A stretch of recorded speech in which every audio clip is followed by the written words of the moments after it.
What Would She Do? The show about life, love, and relationships. There was a time when we had not a care in the world, and if we did, we had our girlfriends. Then something changed. We became embarrassed to have very necessary conversations, and we stopped talking, ashamed to even call it by name. So I dared to ask, What do you call your vagina? Coochie. Snatch. Pussy. Box. Vagina! I don't know. I don't have a name for it. My muffin. I don't have a name. Vaginas, that's it. Little Michelle. Coochie. Coochie, that's my number one go-to. Coochie, for sure. Definitely Coochie. It's the easiest word. It doesn't offend people. Call her her. I call it the cuckoo. I don't have a name for her. So if you're going, Need a name. well, hello. Okay, with the I don't need a name for my vagina. Neither do I.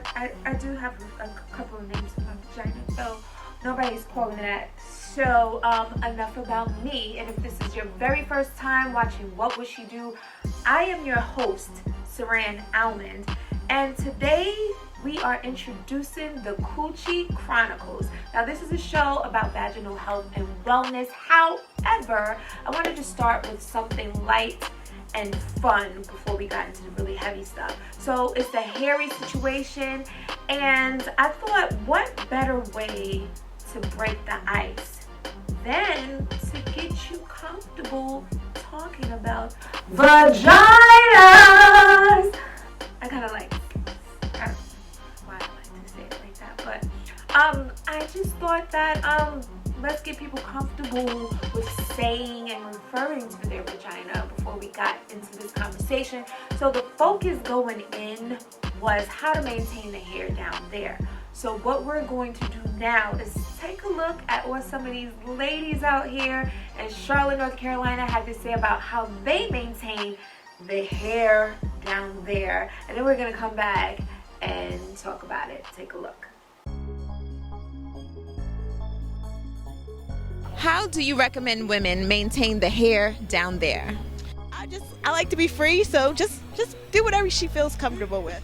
A wax is good, but if you can't wax, it's a good shave. Okay, so I start off with a little buzz cut because if you try to shave, sometimes it gives you the star crunch look and you don't want to do that. I tried the waxing and it hurts, so it's just best to do the buzz first and then clean up afterwards. By shaving. I hear a lot of people say they swear by waxing, but I'm a shaver, a constant shaver. I think there should be just a little bit, but definitely most of it should be taken care of. Just let it all go. No, it's not. I mean, my grandmother says it's not hygienic to have it all. So just a little bit of hair, not too much hair, but not bald either. So I've never gotten a wax, but I do shave, but I don't let it, be bald. Yeah. It's not bushy, but it's not bald either. It's right there in between, like a boosie fade. Okay, boosie fade. Can somebody Google what the boosie fade looks like and get back to me? Not for my information, just, as a point of reference. Somebody might ask me about it. But that's how they do it. What I have is a wax specialist who is really, really, really good. And how you young kids say, she's popping in Charlotte, North Carolina. Her name is Tyranda Ward. She's going to give you guys some different options on how you can maintain the hair down there. Some different options for hair removal. Check her out.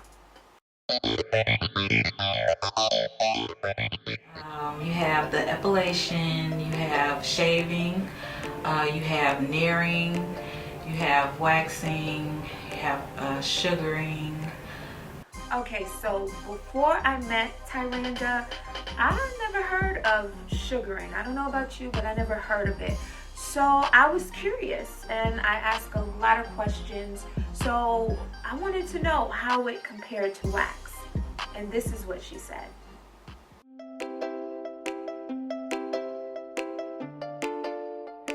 I consider waxing a great option, but I consider sugaring a better option because it's more natural and it helps damage the follicle in a like healthier way. The reason why I say sugaring is healthier because it gently exfoliates the dead skin cells off your skin versus waxing. You're pulling live skin cells, so every time when you're getting waxed, a layer of skin of your live skin cells are being removed. Okay, for me, it's all about the why. Like, whatever you're doing, if I talk to you and you tell me about it, I want to know why. So the question now is, why sugar?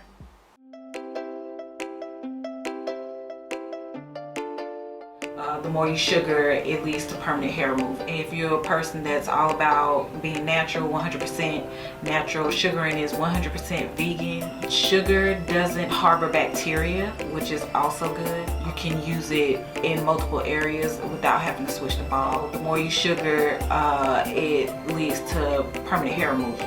Your hair has to be at least the quarter size or the size of a grain of rice to be removed. With sugar in the hairs can be shorter. Okay, sugar, definitely something to consider. But as we wind down this hairy situation, I want you to walk away with some tips. Now, do not be mistaken. There is absolutely nothing, and I mean nothing wrong with having a bush, but in case you need your hedges trimmed or somebody to mow that lawn, here are some tips to get you through it.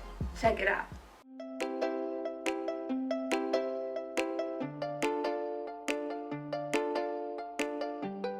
Do not exfoliate. If you're a person that's prone to ingrowns, make sure that you are using like an ingrown serum. When a person is looking for a wax specialist, definitely make sure you check their reviews and ask around and make sure that the person is legit.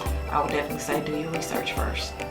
Okay, for you guys who have hung in there with me and endured the Coochie Chronicles, I hope you learned something too, because this is not exclusive to women. You can sugar, you can wax, shave, or let it all go. But whatever your choice is, I got something for you right now. So I wanted to know, how do women keep their vaginas happy? These women, some of them are a little bit technical, but they let you know how they keep their vaginas happy and what you can do to help. Check them out.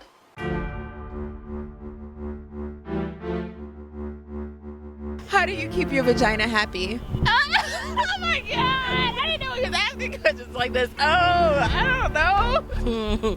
Can't say that on air. I eat healthy. It's about what you eat, and I drink plenty of water, and I wear cotton underwear and loose fitting clothing. You know, you always gotta have a good man on the side. You know, that's it. And I let it breathe. Make sure I have the right man, which I do. I make sure I keep her in check.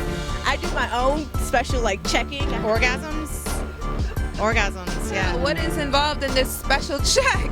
Well, you keep her balanced. A little apple cider vinegar every day. I get a mirror and a flashlight, and I open myself up, and I just look. Don't wash with soap. Soap would throw it all off. I mean, it's common sense. What are you looking for? I'm looking at my cervix. I'm looking at if there's any redness. I'm looking at if discoloration. I'm looking at for if there's anything abnormal. So you just keep it clean, and then of course your man have to keep her happy too. Knowing what you like is what's important. Normally I just use Vagisil to clean her down there, or I use my hands. You don't want to be too rough. I didn't know. I mean, it say pH balance on the bottle. I don't know. I don't know. I'm a very private person. So there you have it. It's the first installment of the Coochie Chronicles and What Would She Do? It was a hairy situation, but we made it through. I do hope you enjoyed the show. Please like, share, definitely subscribe. And stay tuned every Friday at 10:30 on this channel. My website is www.whatwouldshedotoshow. You can find the show on IG at wwsd_the-show. Again, I'm your host, Saran Almond, and this is the Coochie Chronicles, a hairy situation on What Would She Do? The opinions expressed on the show and by Saran Almond are published for entertainment, educational, and informational purposes only, and are not intended as a diagnosis, treatment, or as a substitute for professional medical advice, diagnosis, and treatment. Saran Almond and the guests on What Would She Do make no representation and assume no responsibility for the accuracy of information contained on or available through the show, and such information is subject to change without notice. Please consult a local physician or other healthcare professional for your specific healthcare and or medical needs or concerns. What Would She Do does not endorse or recommend any commercial products, medical treatments, pharmaceuticals, brand names, processes, or services. trade, firm, or corporation name is for information and education of the viewing public. The mention of any of the above on the show does not constitute an endorsement, recommendation, or favoring Ms. Rand Almond or What Would She Do?